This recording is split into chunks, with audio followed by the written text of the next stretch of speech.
every song that I've made, for the most part, I think almost every song that I've, except for this last project, it was a lot more fun. But I think for a long time, man, like I didn't know if a song was good unless I cried to it. Okay. And if I cried to it, then it was like, yeah, this is like, that was the litmus test for me. Yeah. And it didn't really matter if other people liked it or not. And it just so happens that other people did like it. But like, if I wrote a song and it made me cry at a certain point when it finally kind of came together, and I was like, somebody else is going to cry to this. What's up, everybody? Welcome to another episode of The Check-In. We are in season 6, y'all. Season 6 of telling these stories. This season, we're talking about being built different. Every guest we got coming on is built different. We're going to talk about how they are in their own ways. So as we peel back the layers, y'all tap in and join in with us. I'm really excited to have this guy here today. Bro, I've been a fan of your soulfulness, your acoustic nature for a while now, man. Really excited to have Joseph Solomon on with us. Joe, thank you for joining with us today, sir. Thank you. Now, we start every episode of the Check-In podcast with the same question, Okay. right? What is a quote that you've heard in your lifetime, maybe yesterday, maybe years ago, but like just change your outlook, man? It's like one of those really, really meaningful quotes. What would one of those be for you? I'll actually go with one that first comes to mind.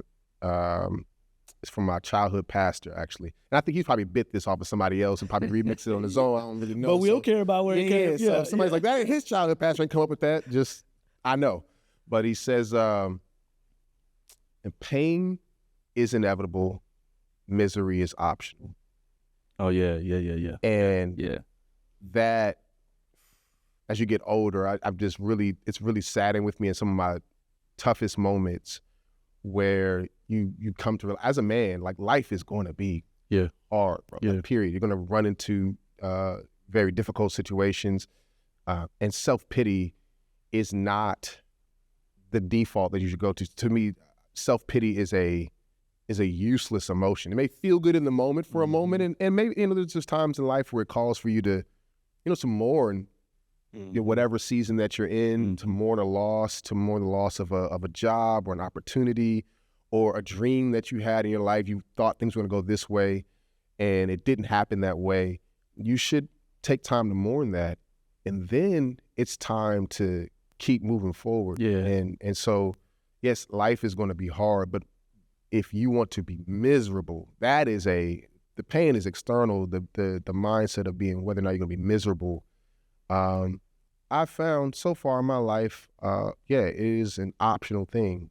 Easier said than done. Right. It is a mindset of like, I'm not going to be miserable. I'm going to step up to whatever challenge this is going to be, and a new version of me is going to rise out of this. Yeah, it's funny you say that, man. I was listening to my pastor this morning, and he said a similar thing around. There's a difference between grief and shame. Like grief, not grief and shame, guilt and shame. Yes. So guilt is the fact that your consciousness is hitting you like, what you're doing is wrong. Shame is when you just decide to sit in it and it's like, I can't come out of this. And that's like the same thing. Like, now you got to take those steps and easier said than done, but you got to take those steps to realize and grow. Guilt gives you an opportunity to start anew. Yeah, guilt is the seeing the action as wrong, and shame is seeing the identity as wrong. Yeah. Like I am. Yes, correct. I did a wrong thing. It's more so I am messed up and broken and not worthy, or the XYZ. So yeah, I've had to wrestle a lot with that sort of spectrum as well. We starting heavy today. Yeah, I go ahead and listen, man. That's my. No. Anybody that listen to me yap for long enough, they're like, oh yeah, that's just junk. But I love it though. Just the vulnerability, and I appreciate that. You a soulful singer, storyteller. Yeah. You know what I mean. You've actually been vulnerable. You built a community around vulnerability, and I love that about you. Yeah. And I just love that you make it okay. So you make it okay for us to be vulnerable and talk about things, because a lot of people don't have that space. They don't feel like it's okay. So one, flowers to you, kudos to you for being brave to do that. Yeah. Now, I want to talk about a statement that you made and really tell me what this means to you, right? Let's assume for a moment that everyone here is a human. What does that mean to you? Man, it can mean a lot of things, especially in the world of AI, right? And I was like, well, maybe we shouldn't assume everyone is human. But it's a phrase. As I was going through my own sort of religious resurgence or not desurgence, if that's the word, of like just reconstruction, deconstruction, all the construction stuff, right? And laying things bare and trying to figure out what is the sort of baseline, a sort of baseline saying that could sort of wrap up what helps me navigate what is right and wrong and how I want to move in the world and who I want to advocate for or whatever. And it really came down to humanity. Like, I think that, especially as someone who has been in the public eye widely for a while now, and I've gone through some huge changes in front of people, faith changes, kind of career change in a lot of ways. I was doing poetry and doing YouTube videos and then moved to largely music and stuff. And I've had an audience that has moved along with me. And what I've appreciated most about the people who have rocked with me that long is that they have seen me as human. Those my favorite fans are the ones who are like, yo, we love what you do. We think what you do is amazing, but we also understand that you're a human, and we love that part too. Yeah. And I think that online, oftentimes it's very easy to see people as just pixels on a screen. Yep. And there's not a human that you're interacting with. And when you go through your own human struggles, very deep struggles, and you realize how hard it is for you to come out on the other side of that, then it's like, well, man, everyone else is going through their own sort of version of that thing. So let's just take it easy on each other. We don't know what that other person may be going through. And so I've tried to, not perfectly, but I've tried to, as much as possible, as I've learned how much I've been judged from a distance, I just really try to hold that reservation for judging others and what they go through. And because I don't know, I just see tabloids and headlines and stuff like that. And people are really going through it, man. And I mean, I don't have to list the dozens of issues that are prominent right now, nationally and globally. And we may describe it as national or global problems, but it really always boiled down to individuals going through a very specific experience. We're all kind of going through our own thing. I just think that line, let's assume for a moment, because it feels like we don't assume that you're a human who's gone through. I just met you today, and you may feel like just this person who's just emerged in this very moment, but you've been existing. You got your family, you've gone through your own trials and trying to figure things out. And like, I want to honor that as soon as I meet you, even if I've only met you, I've only known you for, a half hour or an hour. It's like, but there's so much beyond that iceberg, that tip of that iceberg. And that's everyone. We just see a tip of the iceberg online, but there's so much more to people, and we should reserve space for that. No, that's good. I think we get so caught up in our lives that we forget that other people have lives too. Yeah. I was funny. I was watching your video where you're talking about you need to go back and apologize to the Chick-fil-A. Western, man. And people got it down, man. That's probably the best Chick-fil-A that I've ran into. And I've been to a lot of Chick-fil-A. Man. I used to live in Atlanta, the hub of Chick-fil-A. Yeah.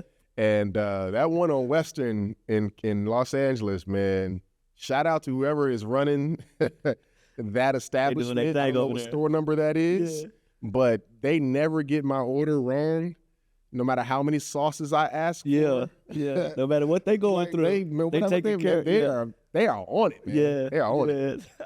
Now, let me ask you, man, so for you, like, what was like that first piece of music or performance that made you realize, you know what, I'm going to really do this music thing?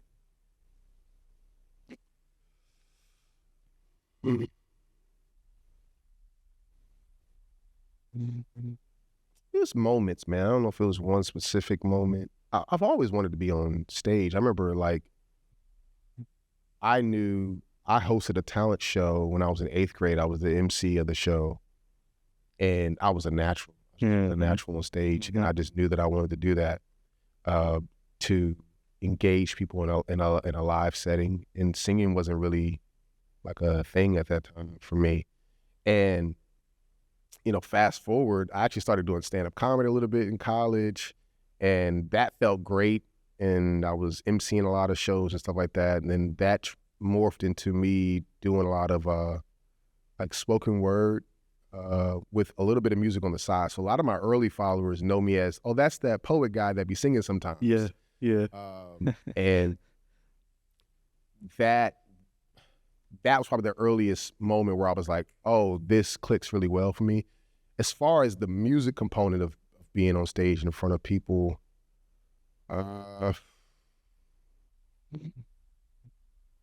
probably like at some open mic. I've just always enjoyed, to me, I go through seasons where I went through seasons at one point where like they both kind of felt just as enjoyable. To just doing anything on stage, to be connecting people like that. It's such a, I don't know, man, especially, and I'm like a sort of ambivert. Like I can be extremely extroverted sometimes and very withdrawn. Yeah. But being on stage, it's a different thing. Like you can be as shy as you want, but on stage you're a character. You're and they're dark in the dark, and the spotlight is you, so you really can't even see them that well. Yeah. And so you kind of control the energy and the power to be able to encourage people and to like give them light for a moment. Like that just feels really cool. And so music is just one way to be able to do that. And I think that during the pandemic, ironically, is when that really kind of took a pivot for me to go kind of all in towards music versus kind of doing a little bit of everything. I had put out a project and I was just trying to push it. And then I was like, all right, let me just do some mashup covers and stuff like that. And I hadn't really put out covers in a long time. And they just blew up immediately. I don't know if it was like a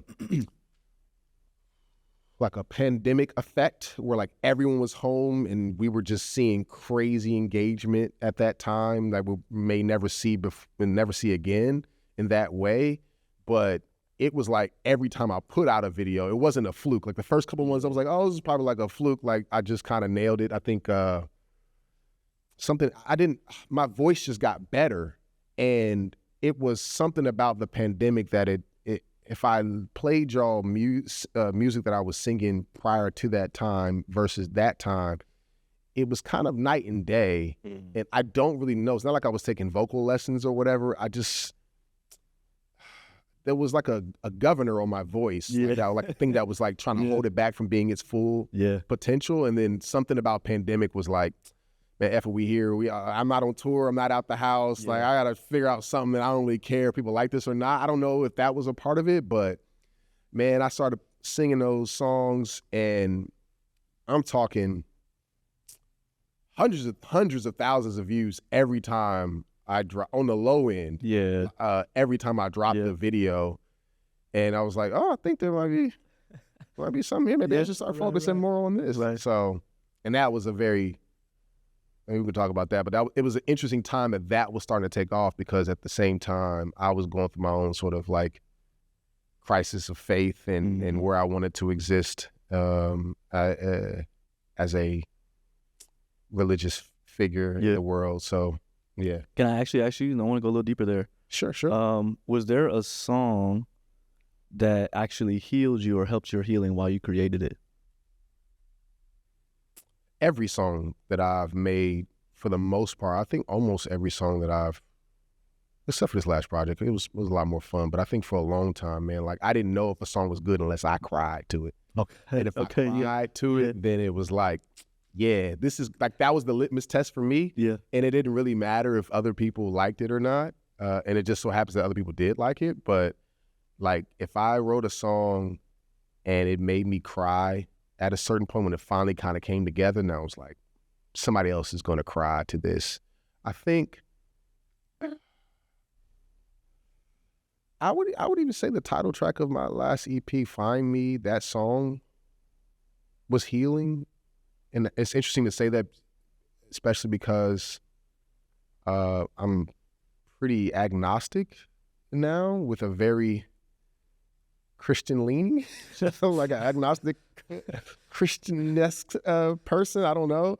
But that song was the line that says, "You always find a way to find me." I just have to repurpose that line for my life now. But like, that was healing. I think my song "New Religion" was very healing. And then this song "Shine on Me," which is like probably currently my most streamed song right now, "Shine on Me." That song was healing because of how it came about. So, my first time kind of saying this out loud, but like, you know, I have my son will be 2 in February, and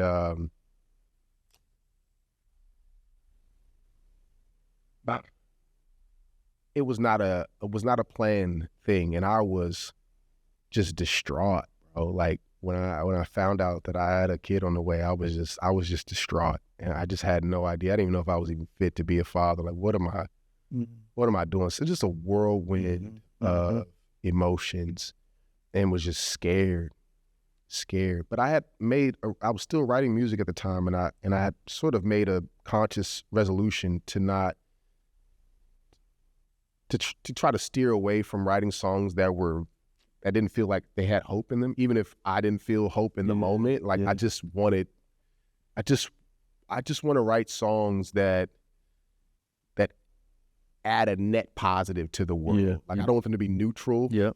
I want them to be a net positive in the world, even when I feel like my emotion in the moment is not net positive. And so I was writing this song "Shine on Me," and just like I was needing somebody to shine light on me in that moment. And so I'm writing this song before my son actually arrived, but I couldn't finish the song. And it wasn't till he was born and here and that I was able to finish it. So it's weird that I was really writing it in terms of like the fear of stepping into that, and then to be able to complete it was actually like due to like the joy and the sunshine that he has brought to my life. He really is you are the sunshine of my life. Yeah. And like, it's the greatest joy of my life to be a father to that boy. Yeah. So, hands down. I was gonna ask you about joy. That's a perfect. I just want to expound right there. Right, like now, what brings you joy? What used to bring you joy versus what brings you joy now? I think you kind of alluded to that a little bit.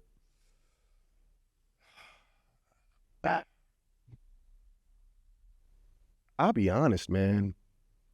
That was a hard question to answer for a while. I mean, I battled really heavy with the people who've been following me for a while kind of know, like I've talked very openly about just really heavy depression and suicidal ideation and all that. Like that had been something that I had warred with for quite some time and just could not figure out for the longest. And so joy was always like a fleeting thing or a thing that I couldn't, like it wasn't as easily accessible. Like it's not just up in the cabinet. Yeah, I'm looking for there goes the joy and right. just grab it whenever you feel like it. It's like, where is you're like looking around for your keys. Yeah. I'm always losing my wallet of joy. Yeah. And I just couldn't, and I say that as someone who I'm super analytical and I want to figure things out. And so the interesting thing about depression for me is I would feel hopeless, but at the same time, I was analytical about why I felt hopeless and why I felt joyless. And I wanted to find out the root cause. I wanted to figure out everything. And I'm thankful that I figured that out before my son came. Joy, and he's the icing on the cake now, but joy is not this ephemeral thing that is like in the air, but it's a rhythm, it's a ritual that you can return to quite often if you're patient enough, if you're disciplined enough to have routines in your life. Just like the sun rises every morning, man, and you are able to return to joy quite often if you have the rituals for it. And by rituals, I don't want to be too abstract, but I mean finding the things that do all the little things that give you joy. I remember one time, I had been going through seasonal depression for a while. I was like depressed for like weeks. And then one day I had the best day I'd ever had. And it's like a scientist, I was like, why did I have the best day? Because it's not like I went to like Disneyland or something, or went to I wasn't on tour or nothing like that. It was just a regular day. It was a Tuesday. And so I went back and journaled like all the things that I did that day. Like I just observed, I was like, I woke up at this time, I had this for breakfast, and then I did this, and I like wrote it in chronological order, and then I went and did this, and I read a book, and I went for, and then, so I was like, okay, if I ever want to return to joy, a sustainable joy, not a thing that is like, well, my pastor used to say, there's a difference between joy and happiness. Happy is based on happenstance. But joy is something that you can go and get. Yeah. And so I was like, and joy doesn't have to be this big, large thing. It can be, joy is in the small, man. Reading books gives me joy. Eating oatmeal with blueberries give me joy. Like you can, once you slow down to appreciate like the mundane of life, you don't always need the novelty, because the novelty oftentimes is distractional. I need to go on vacation to have joy. Vacations are great, but if you feel like you need to go on vacation to find joy, then it's not there. That's a good way to look at it. Yeah, that's and then of course with my son on top of that, now it's just like, man, oh my gosh, I can go down a list of things about him. I find myself, when he's not around me, I like find myself like reenacting things that he does, and it makes me laugh. Like the way like right now, he runs, but like it's almost like he wants you to chase him, so he kind of does this thing where he looks over his shoulder to see if you're chasing him. And his back is he's kind of like leaning back when he runs. It's so funny. And he's obsessed with dinosaurs right now, and he has a pretty big vocabulary for his age, but it's still a lot of like mumbling, but it's like, I don't know, dinosaur? No, dinosaur. He always roars with his hands this way, not that way. It's like, and that is like, there's no bigger thing than that for me right now. I just love seeing that as a father, like as a dad, just seeing that from another dad. You just like we were talking pre-show, and we were talking about like being a father changes you. It makes you more cognizant of everything that's going on. It makes you think about every moment as a way to pour into that to your child. And then you become protective, but you become protective in a way that's, I got to be a warm embrace, but at the same time, I got to be a tough discipliner. Like I got to do a lot, but it's worth it, right? It's all worth it. And so to see you take those moments, and your son is a few years younger than mine, right? But then I go back to, I play back those moments in my mind where I was like, man, bro. It's one thing I learned, again, I go down rabbit holes. I watch video essays and documentaries and TED Talks. That's like my pastime. And I remember watching this TED Talk about fathers and the physiological changes they go through for present fathers that they go through in being fathers. It's not just women that go through a physiological change in the body, but men go through as well. And she was saying that that men's testosterone drops when they have children, when they're present fathers. It doesn't just happen if you get somebody pregnant and it don't show up magically. But for present fathers, the testosterone drops so that their empathy may increase and that their aggression would come down, so that you can have that balance of, like you said, aggression, sternness, but also warmth and empathy. And I felt that immediately, bro, when he was born. I cried at everything, and I don't cry. Like, I cried before he was born. I'd probably cry like once a year and a half. And it was really, I went through like a drought of just like not being able to cry. And even though life was just like beating me up in some ways, I just couldn't cry. I couldn't bring myself to cry. And when I did cry, it was like the floodgates. It was like a year and a half worth of water that had been welled up in me.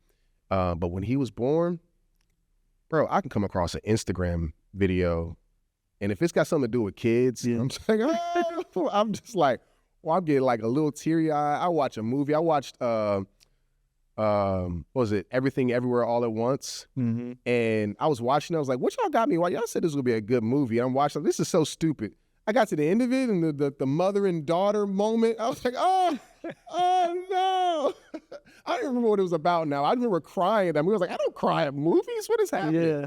It just made me a softer human, but it also made me a sterner human because you realize like you are raising this little black boy. You know how vicious this life is. Yeah. You know how merciless that this world can be and how much at the end of the day,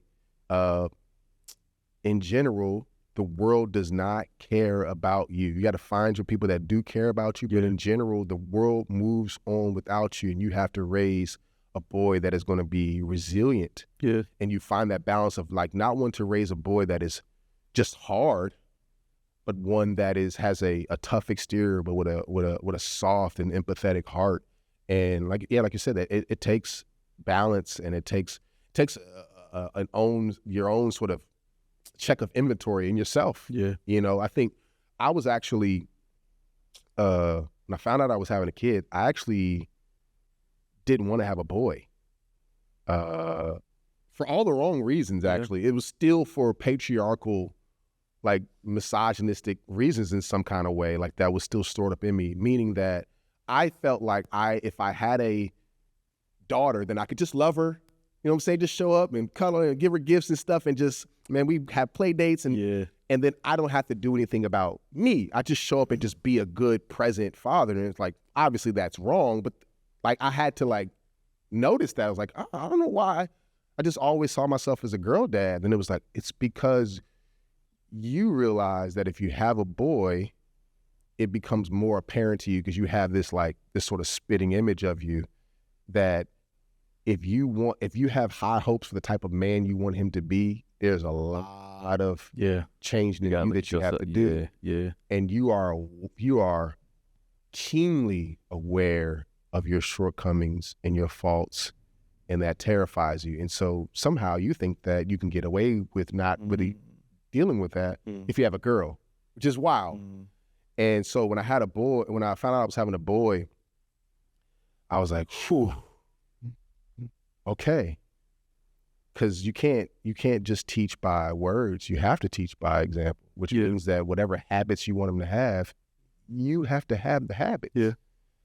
And that takes more than pontificating and philosophizing and having really eloquent words about it. It takes like actually doing it. And so I've just went through so much in the first couple of years, man. But it's been good. I'm thankful. So thankful. Man, we talking about being built different, and I appreciate, I really do appreciate that aspect of, again, just the vulnerability that comes with sharing that part of being, preparation for parenting. A lot of people don't even think about that. Like, I left my boy had a baby shower recently, and the question was like, Dre, what can you do to prepare me for parenthood? I'm like, nothing. I can tell you that let's save up your sleep. I'll tell you that much. But otherwise, it's there's nothing that I can tell you that can prepare you for the obstacles, the joy, the mood swings, those moments that you have to look yourself in the mirror. That's one thing I can tell you. Just start having conversations with yourself now to where you can allow yourself to grace, because parenting is really all about, it's about ebb and flows. And being able to keep yourself in a space to where you look yourself in the mirror, but then you also understand that what you're doing is no longer just for you. It's for little you. So, as a dad, and I'm not to rush little man from 2 to 20, right? Yeah. But, thinking about this, like, I don't know if you thought about this, but finish this sentence for me. Okay. When my son gets older, I can't wait to do blank with him. Play basketball. You gonna dunk on him? Yeah, I can't wait to dunk on him, man. I can't wait to dunk on him. I can't wait to just show him that dad used to be an athlete. Yeah. Right, like that trend right going around. I used to be a heck of an athlete. Oh, yeah, right? Yeah. I just want to show him, like, briefly. It don't have to be very long. As long as he saw that, the glimpse that it was there, then I'm good. But I can't wait to play basketball with him. I can't wait to teach him how to tie a tie. I can't wait to teach him how to drive. Oh, man. There's so many things. I can't wait to start lifting weights with him. I can't wait to go on trips with just me and him. Like I just, all the things, bro. But basketball probably the first one. That's how superficial I am, man. I got to hold on to these knees where you just tall. He's like, like, oh man, I really got to like hold on to these joints, man. So yeah, like now I'm looking forward to that bonding, man. We already got a little basketball that he dunks on. He says, dunk, I dunk. Yeah. Like, yep, you dunk. Man. Oh man. Hopefully get a little bit of that height out of you. Yeah, I think so, man. I think he's gonna be good. He don't need to be this tall. I'm 6'6". But if he like 6'3", 6'4", he in a good spot. That's good. He ain't gotta go to the league. It's just good to just be 6'3", 6'4", just in general. Yeah. 6'6", after a while is like it comes to a point where it's like diminished returns. You know what I'm saying? Like if you're not in the league, then it's just like it just becomes a hassle at that point. Finding clothes, getting in airplane bathrooms, it's diminished returns, bro. Oh man. Well, I look forward to the day that you get to show him the handle, show him around the court, show him what daddy used to do, or still does every so often. Yeah. I still do it. Yeah. But by the time he's old enough, I don't know how long I'm going to be. No, man, I love it, brother. I appreciate you. Let's talk about music. All right? There a lot of people are saying within the musical genre that you find yourself within this space of R&B, rhythm and blues. A lot of people say that rhythm and blues has lost its soul. Now, I'm going to ask you, is R&B losing its soul, or is it rediscovering it? It's never losing it, man. The music always goes through different evolutions, just like any other. I mean, I think about like fashion, like with fashion evolves and then it goes back and rediscovers old styles and reinvents them, reimagines them. And I think that the beautiful thing about this sort of like indie wave, streaming wave, there's a lot of things that we can complain about how indie artists survive in a streaming world. But one of the beautiful things is that in many ways the gates have sort of opened up for many different expressions of music to come out, whether you like them or not. You don't need a major label in order to be seen by a bunch of people. Talent, it doesn't guarantee that you'll be seen, but the odds of you being seen by at least thousands of people today are way higher than they were 10 or 15 years ago. And so with that, you just get so many different expressions of R&B to the point that it's, some of the classification is like, is this actually R&B? Is this like a hodgepodge of different things or whatever? And I love it. I think we're seeing right now a resurgence of like sort of old school R&B, like that 2000s, 90s R&B, especially with like Kehlani's Folded. That's like just classic R&B. I love that she went back and paid homage to a lot of like legends in the hip hop and R&B world of the 2000s and 90s. And I don't think it's losing this. I mean, there's so many people out there that Black people got soul. So like the music, so regardless, ever like it's gonna be there. Like whether it gets pushed to the billboards or not is one thing, but like I just we've been making soulful, beautiful R&B for a long time. I don't think it ever stopped. I just think that other things became more popular for a moment, maybe. The artists that were making music that were in the heritage and the lineage of soulful R&B, like they've always been there. So, and I think it always will be there. I think R&B, blues in general, has always, in many ways, been the heartbeat of just about every popular genre. We have a pop, rap, when it fused. So much of rap now is really like rap dudes singing R&B, but like rapping it, like that fusion has always happened. Like, so like R&B, it may feel like, to some people, not to me, but to some people it may feel like it's like went away in some ways, but really it's just been absorbed into other genres. And if anything, that just shows how potent and beautiful and strong that art form, that genre is, that so many other art forms would be like, man, I like that thing makes me feel a certain way. So, all right, well, let me ask you this then. We think about the whole genre in itself. I'm going to ask you a real tough question. All right, so what is your Mount Rushmore of R&B singers, your top 4? Oh, man. You got to narrow it to 4. I feel like this is like a Kenyon Dixon question.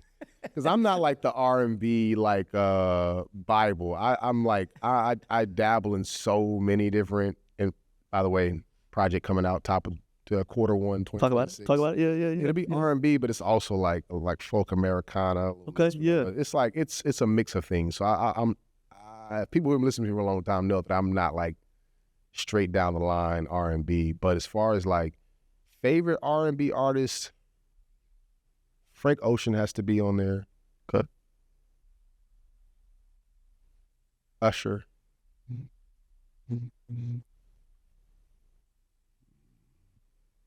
Trying to think. Brandy. Who else would I put? Got one more slot. I know. I'm trying to think.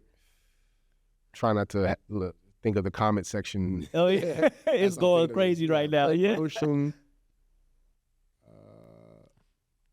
And I like the variants of that too. Frank Ocean, Usher. Yeah, Brandy. I mean it's like a wide range of like the years. And then I would probably go with, this is tough. Trying who that fourth person would be.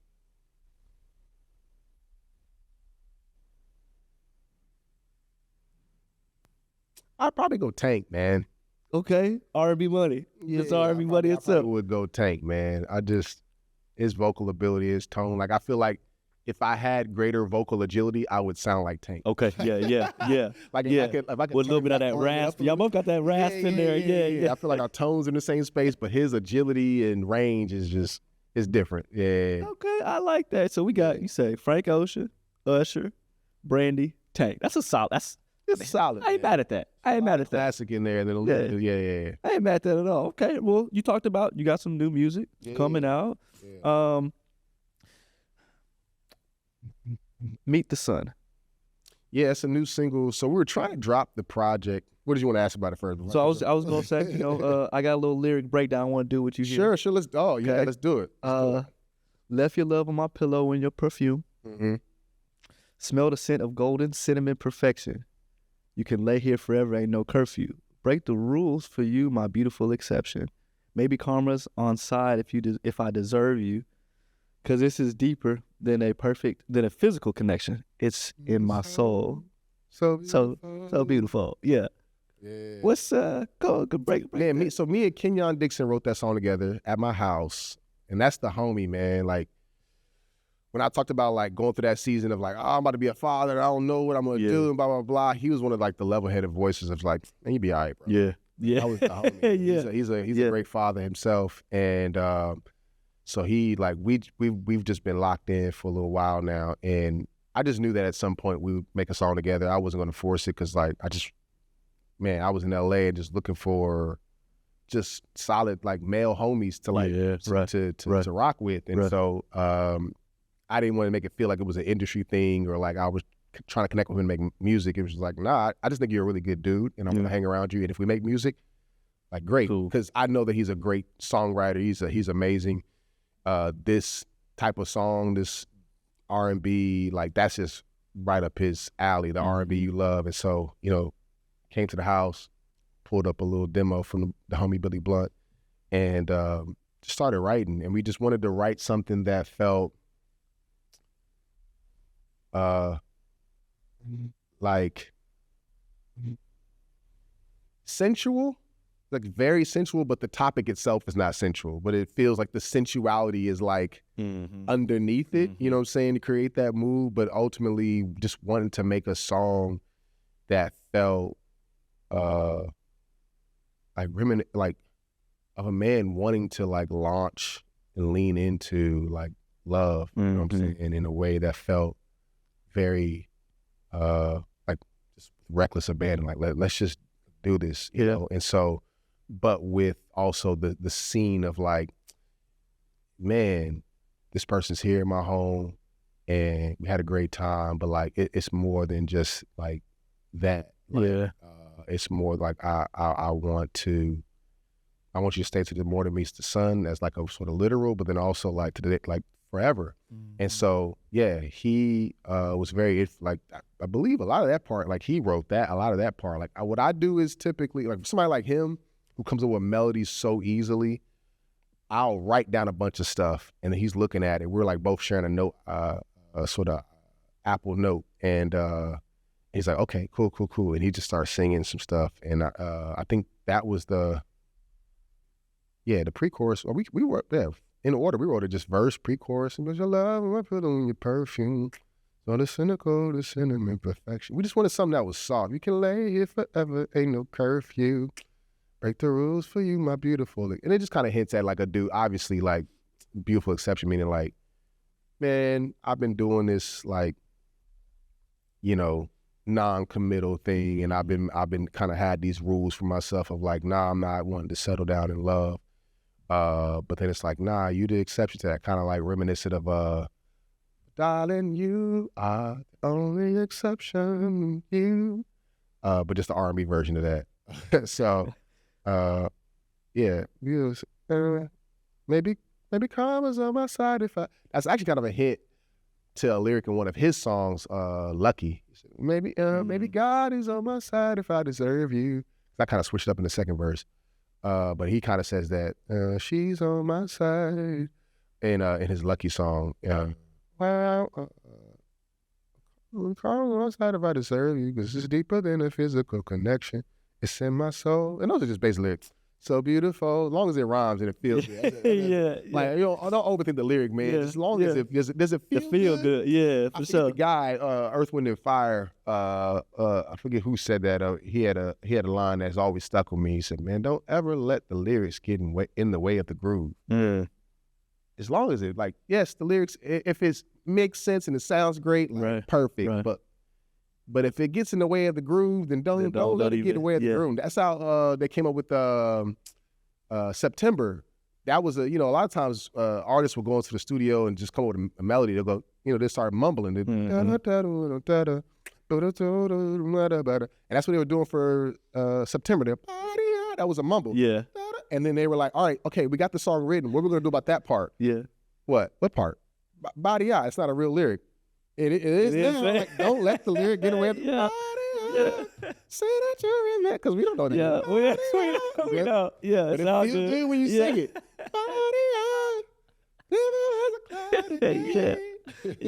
And legend history is born off of that body. Like, put the lyric in there. It feel good, so beautiful. I want you to stay.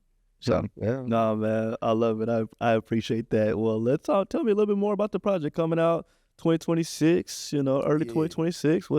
So we ran into some technical difficulties with trying to get it out this year. The whole point was to try to get it out this fall, 2025. And, that just wasn't in the cards. But I'm okay with that. But we were like, we got to at least get something out. I hadn't released any music since last year. So I was like, let's just release on this side of the year, let out a single, Meet the Sun. And I had a few different songs that we could have led with a single, but this one just felt right. It felt like it was still in the R&B alley that I've kind of been in. But this next project called Terracotta is something that we've completed for a long time now. What I love about this, especially now, I got caught up in some internet controversy recently. Because I was being messy. I don't know if you heard, there's just a song out there that got really viral, and he tried to act like it was his. It's AI, and I ain't talking about Iverson. And so anyways, what I love about this project, man, is the opposite of that. In the world of AI, it is the opposite of that. Like, we wrote a bunch of songs to demos, recorded at the house, and then we were like, yo, let's get a live band to play everything. So we went to a studio, basically we had the studio for like a week, like 4 days, and we had a different group of band members come in each day to play different songs.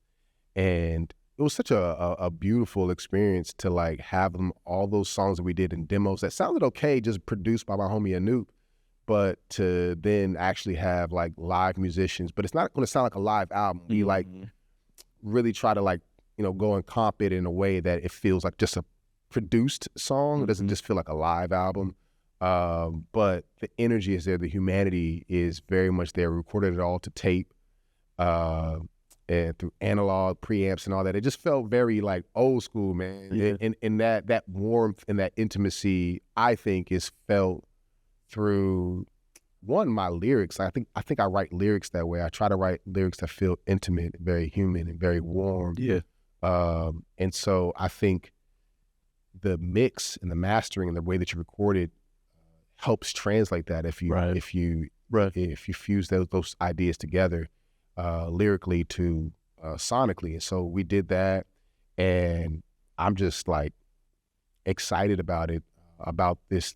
It's a project that it's not explicit about my journey. I used to be very, very vulnerable, like in a way that was very transparent about details of my life. And though I still am very authentic, I don't have to be as transparent. Understood. Like I've learned that like people, you give them an inch and they ask for a mile, and I've just learned to reserve some privacy for myself. And so some of the songs are very much related to, in some way, a real life experience without having to give a bunch of details behind it. And I love that. And you can kind of place yourself into the story of this journey of, and Meet the Sun sort of finds its way in that journey as well, of like fearful of love to being like embracing love, and that whole journey of that. And so I'm excited. I'm excited about people finally hearing this, and not just a single, but like it all together. So.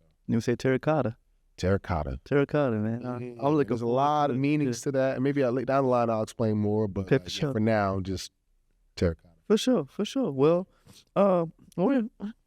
you giving me a lot today. We're getting close to the end here. I want to ask you just one, because it's been kind of like burning. Let me ask you a question about, you do a lot of covers. Your covers are extremely successful. If you could do a duet with one person on a cover of their song, who would it be and why? Of a cover I've already done? No, it doesn't have to be a cover you've already done. Whoever it is, it would have to be a woman. Okay. Like, I just think that, like, a lot of times people want me to sing a song with somebody who sounds like me. Or at least occupies the same sort of, like, vocal tone as me. And I'm like, that's not really, like, fun. Like, what's fun is the sort of opposites. You know, me with someone like with a soprano voice, or like a soft voice, like that. Yeah, you know, peanut butter and jelly. So I think really what you're asking, like, who I would love to like collab with. Honestly, man, Kirby, and this is like a real like shout out too. So I hope she sees this, because I think it's very possible for this to happen. I just have to put the public pressure on. Right here, Kirby. One of my favorite projects that I've listened to in the past few months is by Kirby, and it's just like, I don't know. I hope it gets recognition. I just love the storytelling of it. She really takes you into this sort of like Southern Mississippi world of R&B, but like folk Americana, like, and it just feels very authentic. It just feels kind of like how a movie like Sinners kind of draws you into this imaginary world, but it feels so real. Like that's what her project makes me feel like, and I love her voice, and I love her writing style, and that would be fire. No, I like that, and shout out Kirby. You heard it. Yeah. So that's public pressure. It's out there. You might as well make it happen. Close the loop. You know, man. Well, brother, I really appreciate you joining us, Joe. Allowing us to be welcome into your space. Man, thanks for I know people. I mean, you got over 1 million people that be in your space on YouTube all the time. So, you know, just tapping in our audience to welcome into your space as well.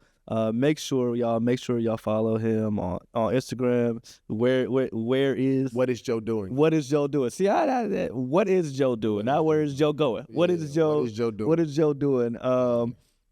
I appreciate you, Joseph Solomon. You know, man, from Texas, out here in LA, fulfilling your dream, doing things, man. I appreciate you, and I commend you. I'm just excited to see where you continue to go. You know, you rising. rising, continue that, brother, and we're excited for you. One thing that we like to do on every episode of the check-in, we like to close out with Dear Black Man. Okay. So what I'm gonna have you do here in just a second, you're gonna look at that camera, you're gonna say, Dear Black Man, and you're gonna finish that statement with something to pour into our community. Now, before Joseph does that, you guys have been watching another episode of the check-in. We're in season 6. We're talking about being built different. We're still peeling back those layers, and Joseph has helped us to pull back some of those layers today. You gotta share this episode. You gotta subscribe to the channel. Don't forget to like it. Follow us on all our platforms. Black Menswear, we out here doing some crazy, amazing things to support the community, black men and black women. So we appreciate y'all tapping in with us. But now I'm gonna cue it over to my brother Joe. Joe, look at that camera, repeat after me, and finish this statement. Dear Black Man. Dear Black Man, talking about being built different, we have to understand that we need to build community different. In order to build Black men, we have to build Black community. To understand that hyper-individualism, not for us. It's never been for us. We need each other. All that isolation won't get you very far. We need each other. So be the person that extends that community, that wants to build and cultivate that community, invites people into your community, reaches out to be involved in somebody's community. But either way, like, we need each other. We need each other. And just like that, we out.